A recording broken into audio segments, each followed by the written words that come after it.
Thank you. Can you hear me okay? Yes.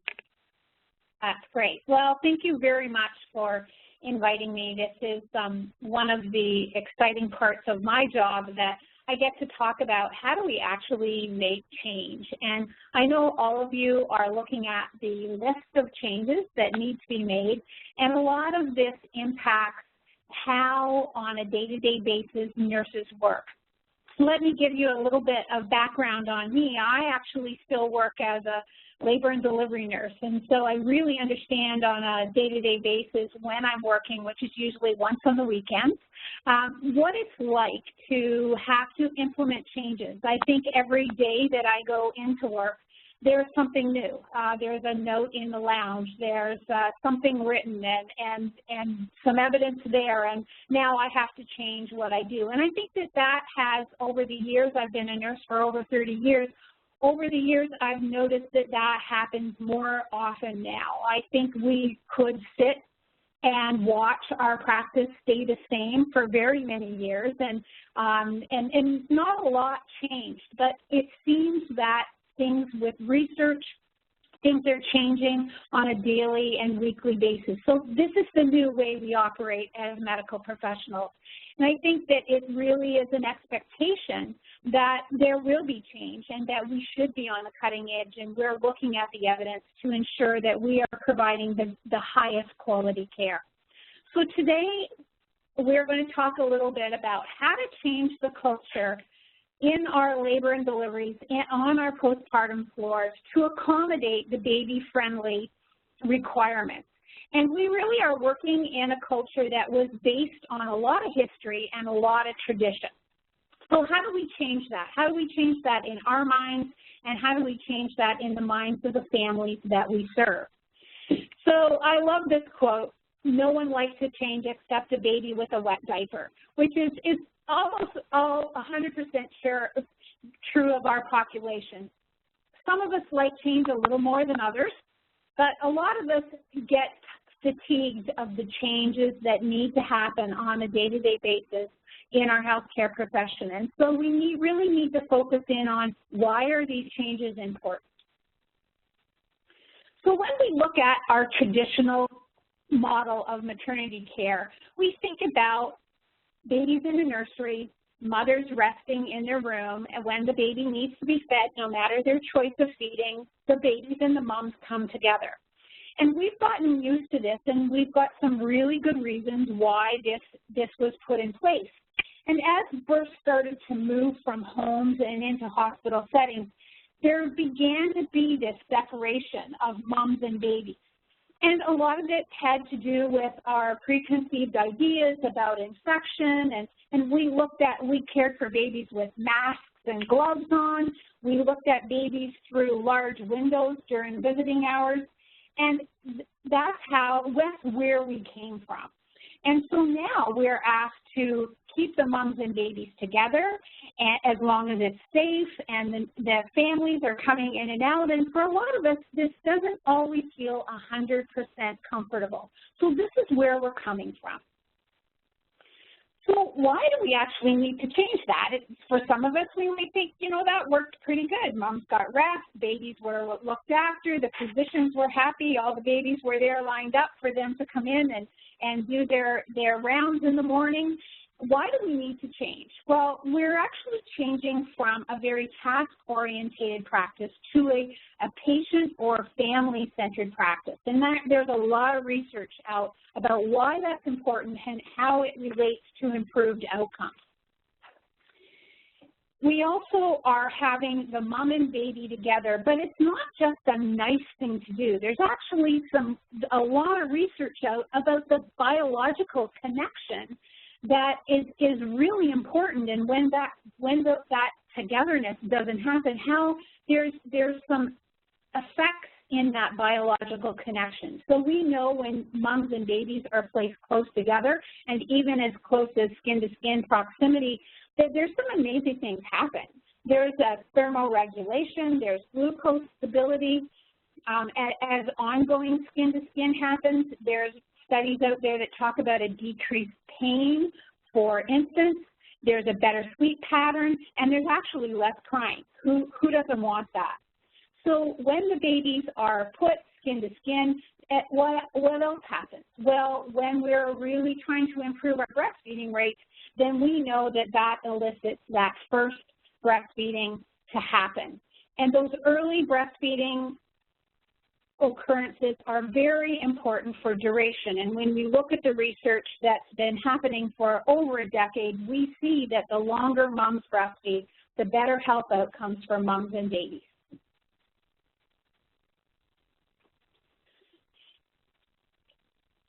So we need to also focus in on couplet care. We talk about that initial skin to skin and having moms together and not being separated at birth, but we also talk about rooming in. And when we talk about rooming in, we start talking about couplet care. How do we design and manage our staffing to facilitate a more effective and efficient plan of care? And so definitely couplet care is patient-centric, and it also helps with continuity of care. We've talked about that our whole careers, and we talk about how important it is for that handoff and those messages. And so treating the mother and the newborn as a unit and really regarding them that way, caring for them that way, and handing off the care of that couplet is very important for that continuity of care. Of course, we know that couplet care can also facilitate skin-to-skin contact. We know all the great benefits. There's so much research out about this, and it really helps with our exclusive breastfeeding rate and lowers admissions into a higher level of care, and then that all-important patient satisfaction score, which we initially start talking about evidence-based care and outcomes for health outcomes for moms and babies, but we also live in the reality of a healthcare system that looks at patient scores and how important that satisfaction of the population and the community that we serve is. And so we need to link that in with the changes that we are making. So what are our overall goals? When we think about changing our practices and incorporating baby-friendly guidelines and the impact that this makes, what are our ultimate goals? For couplet care and that zero separation for the healthy baby and the healthy mom and the full-term infant. Well, our foundation in our practice really needs to be evidence-based, and so we have to ensure that we are looking at the evidence, and also we are peppering that with the community standards and the expectations of the community that we serve as we start to implement these changes in evidence-based practice. We also have to think about safety, and we're going to talk a little bit more about that in detail, but we really need to balance skin-to-skin and rooming-in practices with our safe sleep policies and consider each couplet as an individual. So how do we get from where we are to where we'd like to go? And it'd be really nice if we had a yellow brick road that we could walk down that showed us the way to go, and it was as straight and narrow as this. But when we think about the Wizard of Oz, remember there were a lot of pitfalls along the way. And so what we want to do is think about implementing change in a very thoughtful way so that we don't hit a lot of pitfalls and we're not scared along the way, and we actually get to where we want to be. So often when we start to embark on any kind of a change in initiative, it's best to organize ourselves around some kind of a framework. And I know this sounds like something that maybe we do in business more, a framework, but it actually helps to guide us because some of these changes are huge in our culture, and so we really need some steps. There are lots of frameworks out there that you could use, and I often talk about Kotter's 8 steps to change and recommend looking at those. But Lewin's theory of change is a nice simple one. There are 3 stages that he has offered up for us to really consider our activities around. So the first one is unfreezing status quo. So how do we do that? So if the majority of our staff think that, we're just fine the way we are, how do we actually get them to change? Well, we really need to identify what the problem or what the gap is in our care. And we often do that by showing data and showing evidence. And we have to create a sense of urgency. We don't want to do this, well, maybe we can do it next week. We're actually on the 4D pathway, so we need to get going on this. And so how do we create that sense of urgency? And often it's showing them where we are versus where we should be according to the evidence and the practice that is out there and recommended. The next step is how do we move? Okay, so now people realize, yeah, we got to change. But how do we actually move and get there? And that really takes a lot of energy, a lot of tenacity, and a lot of planning. But it really takes staff being involved in the plan. And this I have to underscore several times. To get as many staff involved in testing out little changes as you start to implement, the more staff you get involved, the more staff will talk about this and talk to those who may not be quite as interested in making change. And then all along, as we go through our change framework and we're starting to make changes, we need to think about, okay, so we got to this point, how are we going to make it stick? Because we're humans and things slip really easily, especially on busy days. We slip back into our old practices. So refreezing is getting back to the point where this new practice is actually what we do. This is how we do it now. So what are some plans and strategies for making that happen? These 3 stages are really important to think about whenever we embark on a change, no matter whether it's small or something huge, like changing from traditional care to couplet care. So where do we get a motivation for change when we talk about unfreezing status quo? Well, you have a lot of motivation in the fact that you have your goal set on being a baby-friendly designated facility. And that really does motivate people. It motivates the administration because you're on a pathway and there's certain timeline to this goal. Also evidence that is out there. Almost 100% of people that went into the healthcare profession went into this to care for people, to improve the health of those that they serve. And so providing evidence and really showing them, and sometimes it takes more than one article, to really be able to show them what that evidence is, because it changes our minds, our preconceived ideas, or the ideas that we operated under because of the old evidence that we were taught. We need to look at that professional role. How do we nurture that role that we have as professionals, that we really want to encourage the bond between mother and infant? We want the best outcomes for our families. Also, another motivation comes from family requests. I just heard from a team in Texas that had invited a couple of their nurses that weren't so keen on change to a parenting group, a prenatal parenting group, and the moms and the dads were there, and the staff that were invited got to listen to the facilitator of the group talk about skin to skin and ask about how families felt about that. And they reported in their PDSA that after the staff had been to this group and saw the reaction of the families and how they were really thrilled that their hospital was offering this and that they'd heard about it, and if they hadn't, when they did, they were really interested in it. That changed a lot of nurses' minds that had attended these classes. And so think about creative ways of really reawakening that drive to provide the very best care.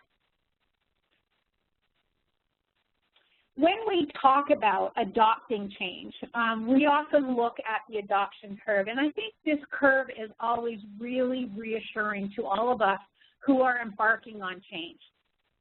There are going to be the innovators, and those are you that are on the phone, those people that are really eager, they know something needs to change, they understand the evidence, and they are setting teams together, and they're getting a committee together, and they're going to start to create some ideas and some innovative experiences that will help move this change forward.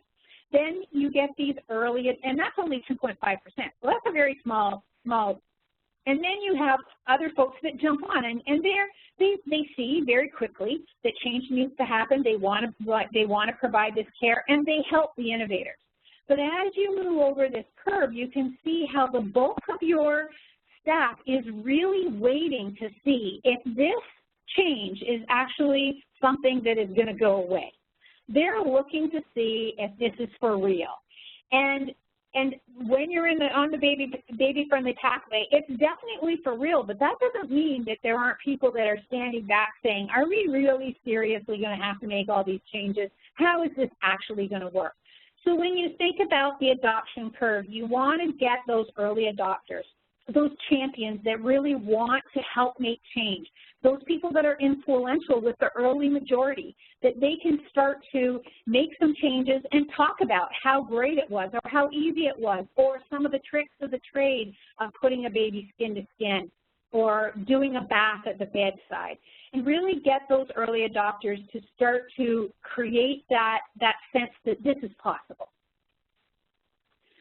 Along the way, there are always going to be staff concerns, and I think that this is a really important thing for us to sit back and think about what are we hearing from staff, and are we offering opportunities for staff to actually be able to share their concerns and some of their challenges.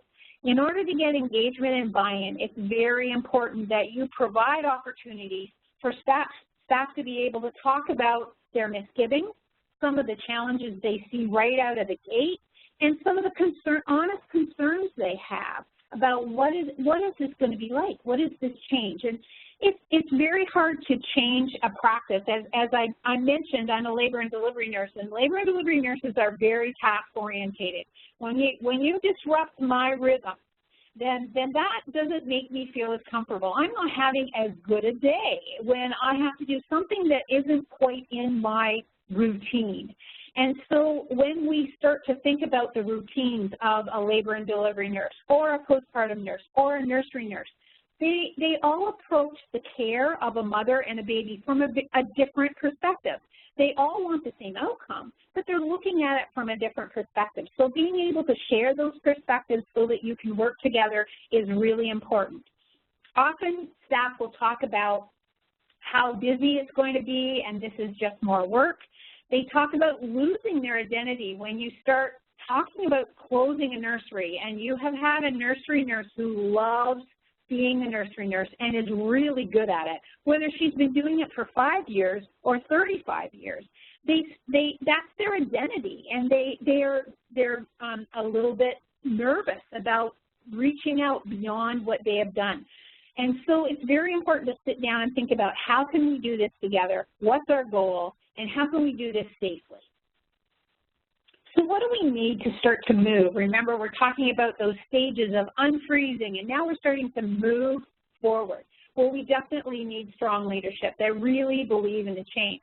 And it's one thing to engage leadership at the beginning, but it's also very important to maintain that engagement by giving them updates on what's going on, showing them your data, talking about some of the challenges that you're having with the system that exists. There's definitely challenges. We hear all the time about admitting needing a wait. How do we change the system for that so that admitting doesn't need a wait in order to admit the baby? Then we also need a timeline. And I talked about Cotter's steps for change, and his third step is that you need to provide a vision for staff. They need to know where they're going, how they're getting there, and when this is going to happen. So a timeline is really important. A lot of folks start thinking, well, we need a go-live date. And that's not necessarily what you need. What you need is maybe a go-live date for when you're going to start to test this, because you can't possibly work out all the kinks on a go-live date. That sets you up for failure. So you want to be able to have a go-live date when those early adopters are going to start to test what skin-to-skin is going to be like, what couplet care is going to be like, and start testing it in small ways, and then you can have a go-live date because you've tested it out, you've ironed out as many kinks as you can, and then you're going to have a definite date when couplet care will happen or all babies will be safely put skin to skin or safely rooming in. There's a lot of collaboration that needs to happen, and it just really depends on what the culture and what the design of the care is in your facility. Some of you work in small rural hospitals where you're providing cesarean sections in an OR. I worked with some small rural hospitals that actually sat down around the table with their OR and PACU staff and said, how can you help us? This is evidence-based care. We really want to provide it. How can you help us? How can we help you provide skin-to-skin in the PACU? And so it takes some redesigning of how we do business on a day-to-day basis, engagement and buy-in of so many different things. And let's not forget about the community. It's so important, as you all well know, to educate our families beforehand so that they can expect this coming in. So talking to marketing and getting them around the table, talking about how can we spin the positives to our families so that they expect this as they arrive to deliver in our hospital. So what else do we need? Well, we definitely need a guiding team, and I'm sure a lot of you have this in place already. When you think about certain aspects of implementing baby-friendly, there are going to be varied memberships on your guiding team. Sometimes you'll need pharmacy, sometimes you won't. Sometimes you need marketing in your business office, security, the admitting department, depending on what step you're working on and what aspect of change that you really need buy-in from everyone. Also, it's really important that you look at your physical layout and how you're going to actually set this up, because that seems like a task at first. How are we going to squeeze a baby and a mom into this corner? And so really being able to look at that and test it out is really important.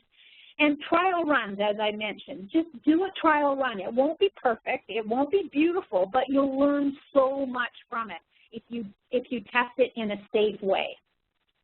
Really important that you also set in place that this is an expectation for practice. Right at the get-go, you have evidence, you have standards of practice, and this is an expectation for practice, and staff need to be accountable for best practice. You also want to think about the buy-in from your families and getting input from families as you do your trial runs and hearing from them both the positives and maybe some ways you could improve will really help you to tailor your changes and also be able to hear the voice of that family and some things you might not have considered from your vantage point of either a manager, an administrator, or a care provider. Data is so important. It's really important for staff to hear about early wins. Even if it's just a story. Stories are very powerful, and they are really what people Brené Brown calls it stories, data with soul. And so it's really important to get those stories back from staff and from family. And it has to be fun. Whenever there's a change, it's really sometimes looked at as, oh, here we go again, something else we have to change and incorporate. So can we make this fun? Can we have a draw? Can we have folks putting in stories about one good hint for how to incorporate skin to skin, or how to chart and do skin to skin and listen to the OD at the same time? Can we have a draw and have a $5 gift certificate to Panera's or Starbucks?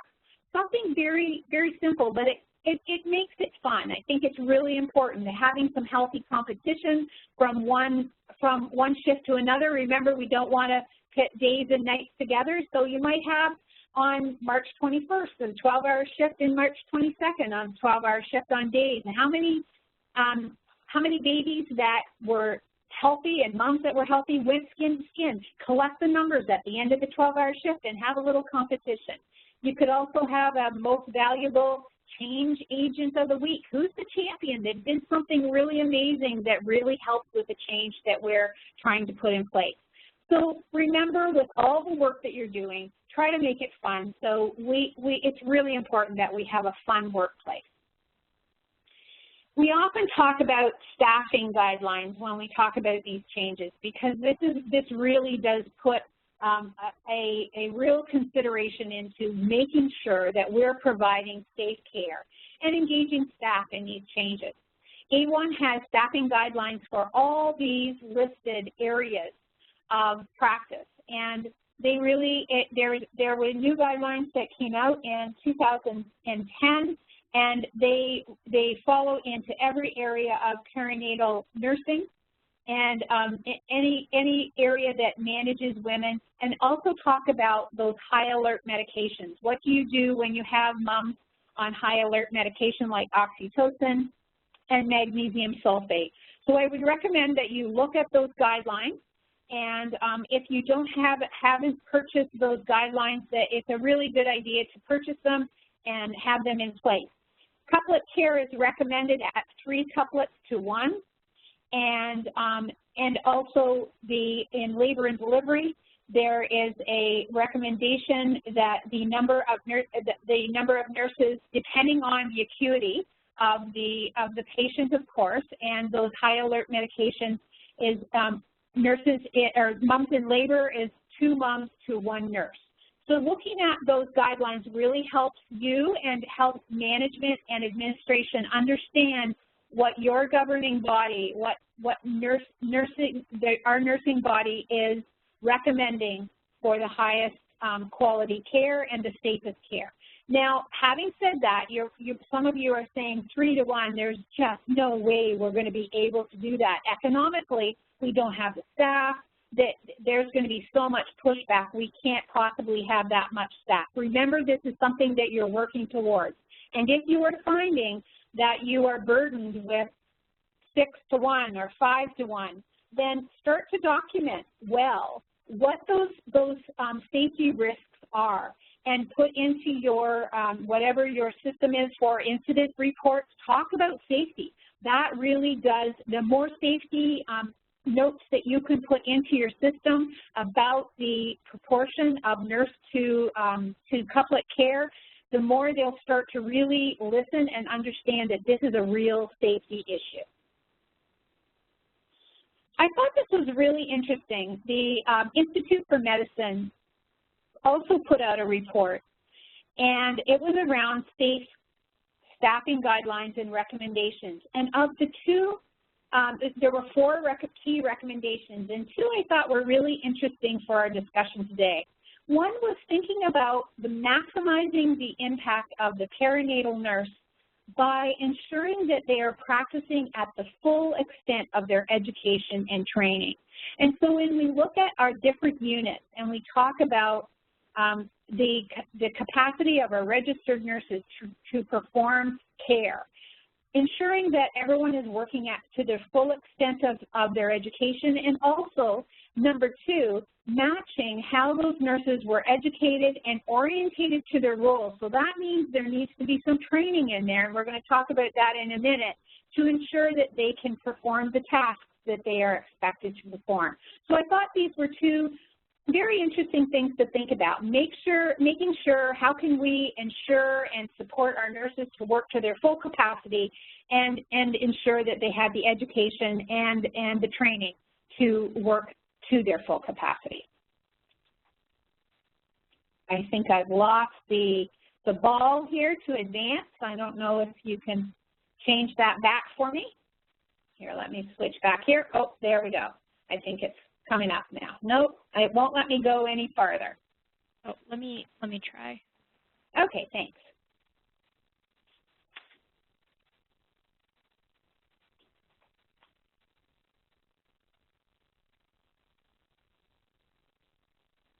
Doesn't look like it's.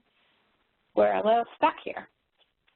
So while we figure out how to move this forward, I'll talk about the next slide, and that's talking about the role of the charge nurse. And again, this really depends. This is a struggle. I think my whole career, what do we do with the charge nurse in labor and delivery? What do we do with the charge nurse on the maternity floor? How many patients are they supposed to take? Are they supposed to take any patients? This has gone on for a long time. And so there are some considerations about how can we how can we best and efficiently use the role of a charge nurse? And it depends on where, again, what your situation is. Are you in a small volume perinatal service where often the charge nurse really does need to be able to take care of patients? And that fluctuation, it can change on an hour by hour basis. And they definitely need to be doing some supervisory tasks at the same time. So it's very much multitasking in a small volume unit. Then in a larger volume unit, the ideal is for the charge nurse to take no assignment. Now, I know, remember I said ideal, and that doesn't happen. I work in a large birthing center, and sometimes that doesn't work out so well on a very busy day either. But they do need to manage the hour-by-hour activities on the floor, and also sometimes they're mentoring less experienced nurses. And so there is an opportunity in those larger volume perinatal services to be able to take short-term assignments. So if it's a mom that comes in for triage and setting her up in labor and delivery, or they also could be a baby nurse at a delivery, and we'll talk a little bit more about the role of that baby nurse in a minute. But they definitely have to do, be doing supervisory tasks also. Here we go. We're still not working. You gave me back the ball, but it's not advancing anything, and I have a blank page. I don't know about you guys. Okay. And it's frozen there. So she's taking it back again. Okay. Okay. Whoops. Okay, great. So, so when we talk about changing all of this, then we really want to also talk about, oh, can I go back one slide? I think one slide back is what I'm missing here. Great, thank you. So when we talk about this model for couplet care, so then a lot of you are moving towards this because you really see how this will facilitate a lot of the guidelines that Baby Friendly is suggesting. That skin to skin, the rooming in, and all the care being done at the bedside. And so that couplet care really does start to make a lot of sense. But how do you do this? And so how do you start this off? And I really think of couplet care starting in labor and delivery with this sense that we do not separate the baby and the mom at delivery. And so we can use labor and delivery nurses to be the advocates for couplet care and ensure that the baby stays with the mom. So that will there needs to be some training often. Labor and delivery nurses are very focused on their monitor and the delivery, and once the baby's born, then, you know, that goes to someone else. And I, in my practice over the years, have really changed, and before AWHONN come out with their guidelines that there needed to be a nurse for a baby and a nurse for a mother, I did all of that. I did the birth, I washed the baby skin to skin, I made sure the baby was doing okay, I handed sutures to the obstetrician. If I needed extra help, I put my button on, and so I was able to learn how to assess a baby and be able to feel okay, do the APGARs, do the vital signs, and so some of that training needs to be done. It will depend on how you design your couplet care, how much the labor and delivery nurse will need to be educated, but it's really important that you have two nurses. Again, this is working up to your capacity as a registered nurse. It's really important to have two nurses in the room that are really watching out for that baby and watching out for that mom. You're a team when you're in there. And so being able to look at how you can increase the skills of a labor and delivery nurse so that you can work as a team. So, in some units, labor and delivery nurses are their own baby nurses, and so they, when a birth is due and they need a baby nurse in there, you may call them different things, but I call it a baby nurse. When the baby nurse needs to come into the delivery, the nurse puts on her button, and the charge nurse is has kind of teed up someone whose mom is maybe in early labor, and she can watch them while they go in and do the baby nurse. The baby nurse role. And it really depends what you decide, how much work the baby, or how many tasks that baby nurse takes on. Definitely they're there for the initial birth, the skin-to-skin placement. They can help with admitting the baby and putting ID bands on the baby. They could do the initial assessment and vital signs if you wish. And then they can hand off that care to the labor and delivery nurse that has been looking after the mom and the delivery once that labor and delivery nurse feels that she can look after both. There's a lot of different ways of doing it. It really facilitates that skin-to-skin care that needs to be there as long as possible in labor and delivery. And then you can actually transfer that mom and baby together and hand off that couplet care on your postpartum unit and really be treating them as a unit. Now, if some of you are working in LDRPs, then that's just going to be that couplet care that stays, and that handoff keeps that mom and baby together. Then also the other model is you can have a delivery support RN. Now, some people call them baby catchers. I've heard that. Some people call them wranglers. I don't know whether that came from Texas, but it sounds like something that would come from Texas, being a baby wrangler. And so this nurse could have been a nurse that would have normally been placed in the newborn nursery, and there's not as much need for the staff in the newborn nursery, and so that nurse is assigned to being the baby that the nurse that attends all the deliveries.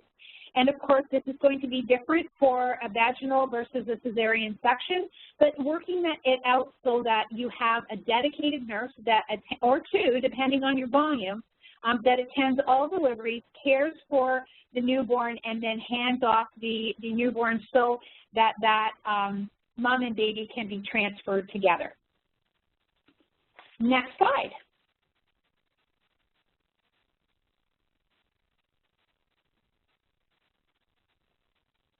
Are we able to advance? It should have been advanced, is it not? No. So when we talk about making all of these changes and asking nurses to I just want to check and make sure. Sorry, I'm just checking and making sure. I'm in a hotel, so I'm making sure my internet is working. Yes, it's working. If it's advanced on your screens, then that's fine. I'll just move forward. We're on the slide that says supporting confidence and competence. Are you seeing that one? Jennifer, I'm just going to share my screen, and I'll advance the slides that way. Okay. All right. That's a great solution. Thank you.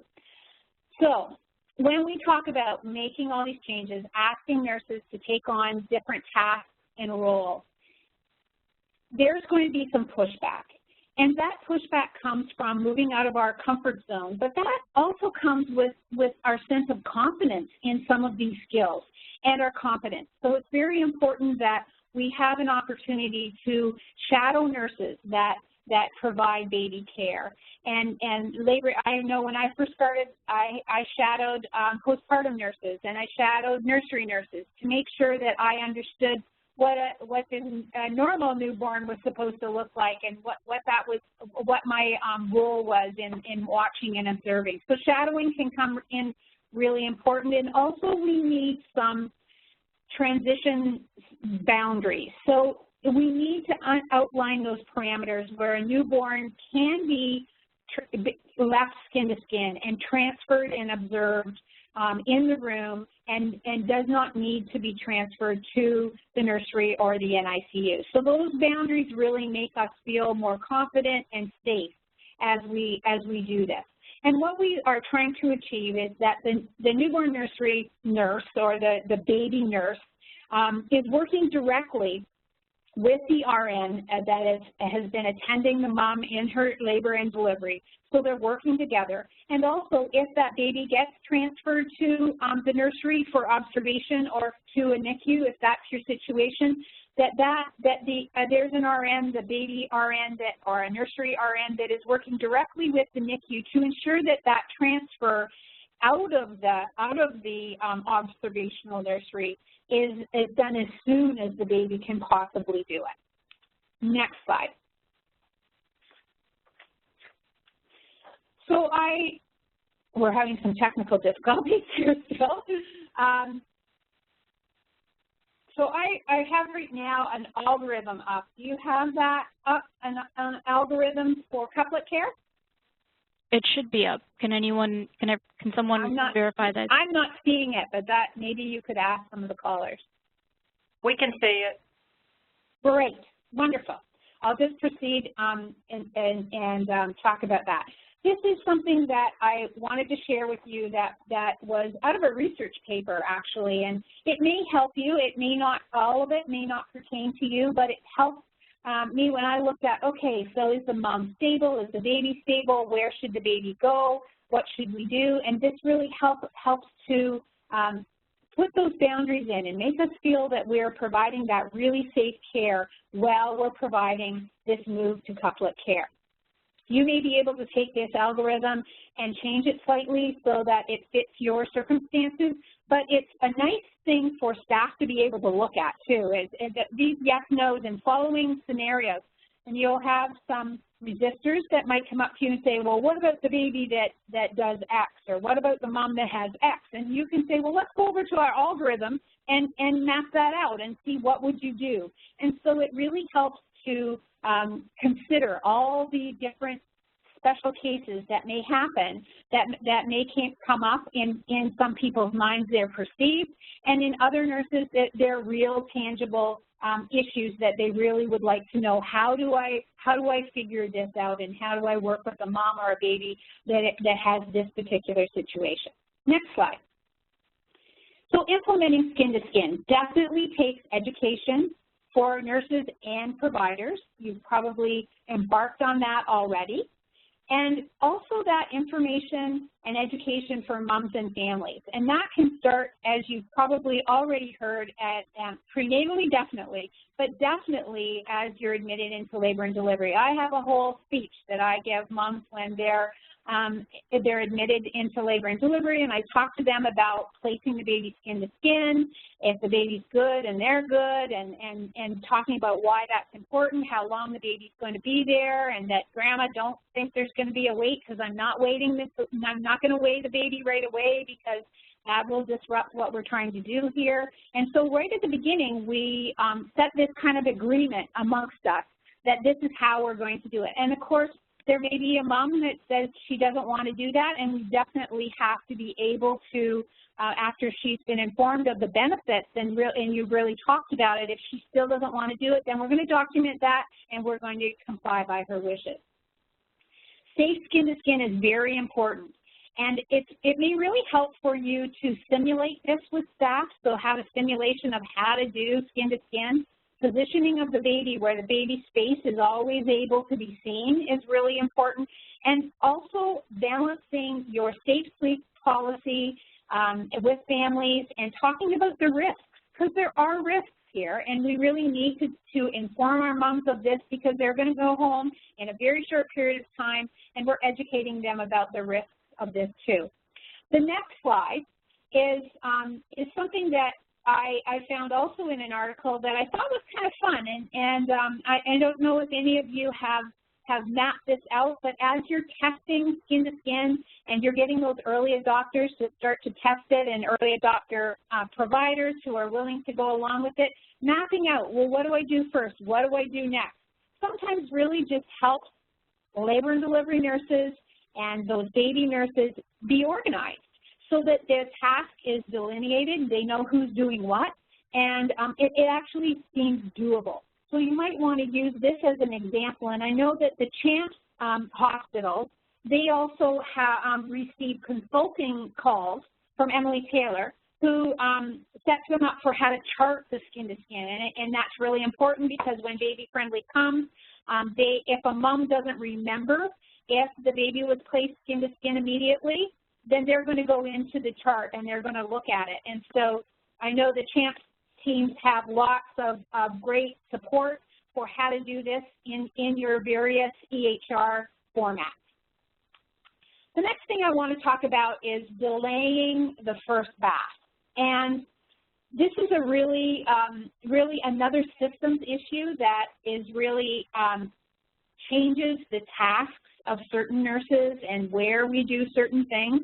This helps us to move all of those tasks that we are doing with and for the baby, with and for the mother to the bedside. So when we talk about the first bath, I found a research article from 2004 that talked about the properties of vernix. And they took a sample of 10 samples of amniotic fluid and 25 samples of vernix. And they tested it for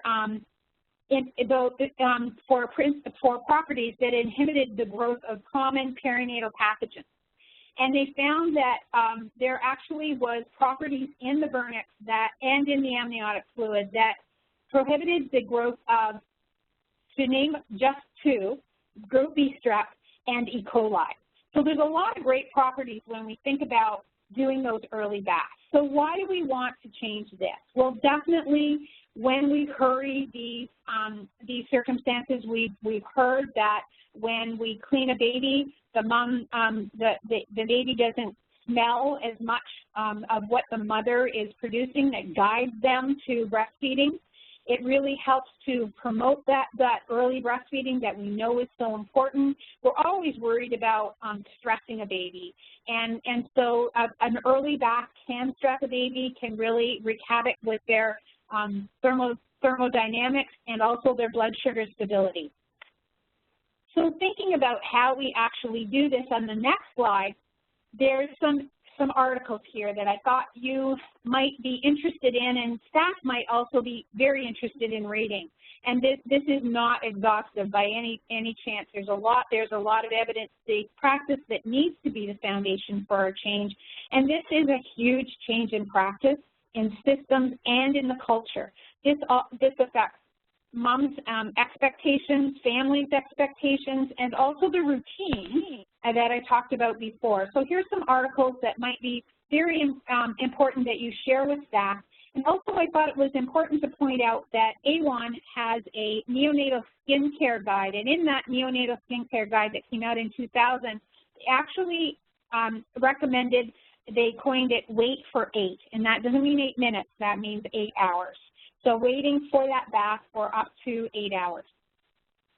This takes some challenge around where do we actually do this. So if we look at the next slide, how do you actually implement this? Well, definitely you're going to have to do some education across the multidisciplinary team. It's very important that pediatricians know you are delaying the bath, because if a mom talks about it, when they come around on rounds and say, well, you know, they haven't even bathed the baby yet. No, I just see the slide. Wow, why we're doing this. Also, the parent expectations it's important to really talk about evidence-based care. There needs to possibly be some bathing training. I've heard a lot of nurses feel kind of awkward. They're used to doing it in a nursery where there isn't a lot of people that are watching them, and they feel really self-conscious. And so again, here might be an opportunity to do some simulation, use your early adopters, and test change. Use a PDSA. Have one nurse do it on one baby with one family and find out what she learned.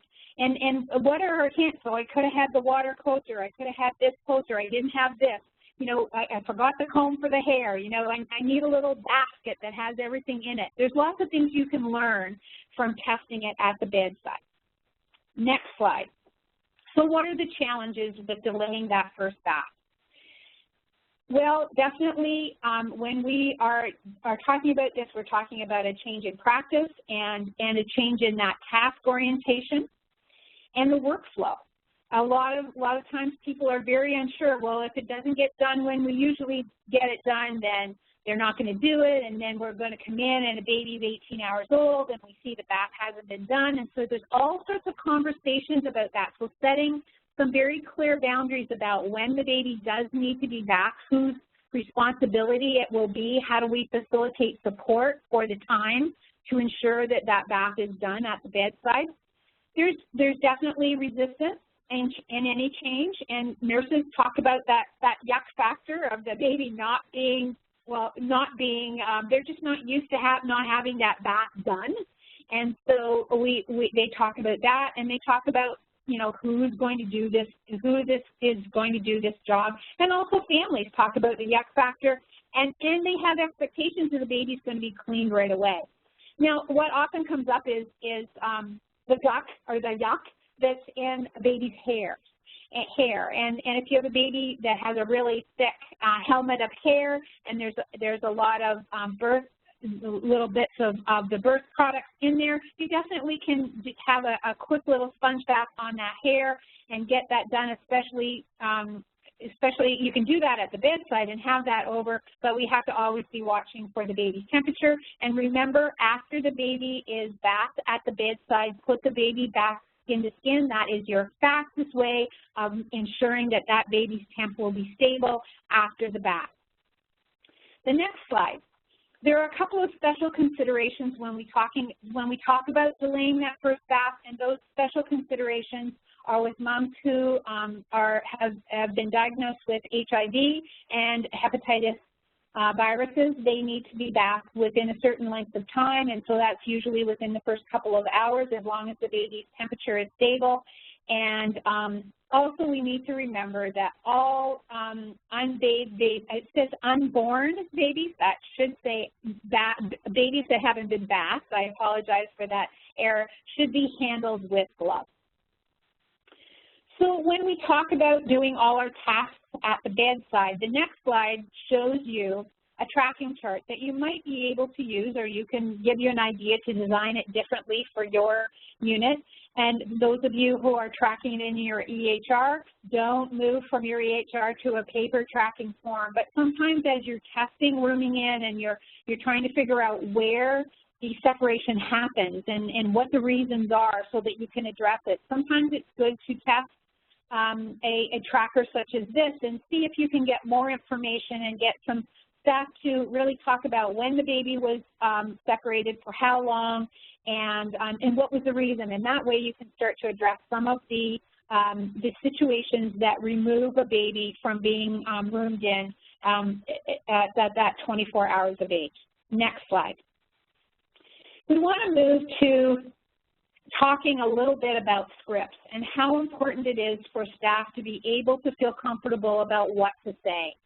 And you can design a script and give a script to staff for in labor and delivery. For what do I say when a mom comes in and I need to talk about rooming in and skin to skin? Like I'm not used to talking about this. I forget the benefits. And so you can have little cheat sheets on the side of your monitor or on your clipboards, whatever's handy for you, and just a little script and a couple of bullets that remind them of what to say and why it's important to say. So you're moving from separation at birth to saying, congratulations, it's a boy, would you like to hold your baby? And always with safety in mind, we're going to work together to make sure that he doesn't leave your side.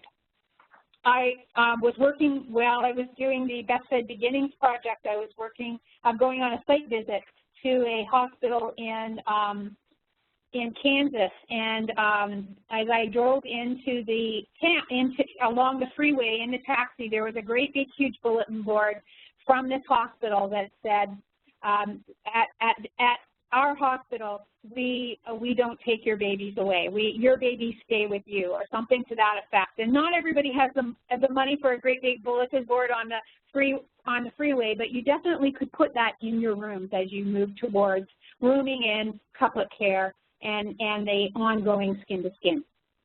Next slide. So some mothers are going to say no. That's going to be one of the things that your staff is going to say to you. So what if a mother says no? They're really tired. And I look at her and I think, you know what? She had a 3-day induction. She pushed for 4 hours, and then she had a cesarean section. And I agree with her. I think a couple of hours of the baby being in the nursery might be really good for that mom and dad, and she really wants the baby to go to the nursery. That's one scenario that often comes up. What do you do when a mom says no? No, I don't want skin to skin. No, I don't want rooming in. This is something that staff needs to be able to be equipped to address. And so you need to have a plan for this. It's absolutely unrealistic to think that there isn't going to be one mom and one baby that might need some separation for one reason or another. The mom had some narcotics. The mom was extremely exhausted. Those are the two that come up often. She's barely sleepy, and these are safety issues. And Baby Friendly will tell you right out of the gate that Baby Friendly isn't keep the mom and baby together no matter what. They are very interested in safe care. And so if you can document the reason why that baby and mother needed to be separated, and it's a safety issue, and it's an honest-to-goodness safety issue, then, and you've documented that well, and you facilitate having that mom together as much as absolutely possible, then that is going to be in your 20% of the infants that we're not rooming in for that full 23 out of 24 hours. And so documentation will be your friend with this, but you have to have a plan. Having babies out at the nurse's station is not a safe plan. And so thinking about who is going to actually staff that nursery that might need to be open for that one baby that needs to be observed, or that one baby whose mother is absolutely not able to safely care for the baby. And remember, vaginal deliveries need to be treated very differently than cesarean section moms, as you well know, but that doesn't mean cesarean section moms can't have rooming in. Often on that first night, if everybody's gone home and she can't get out of bed, it might not be safe to have that baby right at the bedside, and if you don't have staff to keep checking on her.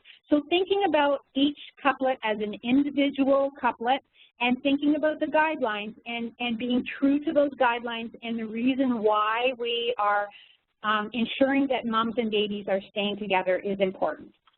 So I'm going to very quickly go through the last couple of slides. I provided these really basically for you. The next two slides actually are about newborn assessment, the physical exam, and when those physical exams should be done. So the first slide is just about the general appearance of what a baby should look like. These might be some of the things that your labor and delivery nurses might need to learn about. And then the next slide is about 2 hours of age, and this might be a time when the baby has been transferred onto a maternity floor, and couplet care has started in full earnest. And these are some of the evaluations that can be done at this time. I can tell you that as a labor and delivery nurse, I do a full newborn assessment before the baby goes to the postpartum floor with the mom. And we do not have pediatricians that come in and do that initial assessment anymore. We call them if there's something that is out of the ordinary, and we call them and talk and get those newborn orders from them. But that's something that we actually do. So talking about managing up our labor and delivery nurses, we're doing the newborn assessment. So if we move forward to the staff education model, I provided these for you.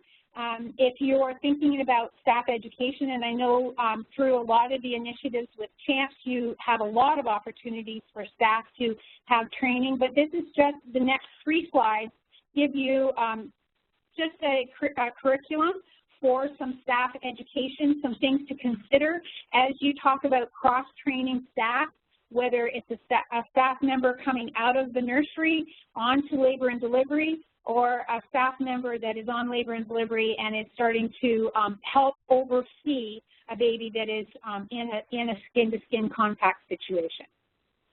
So now I'm on the slide that says measuring success and refreezing.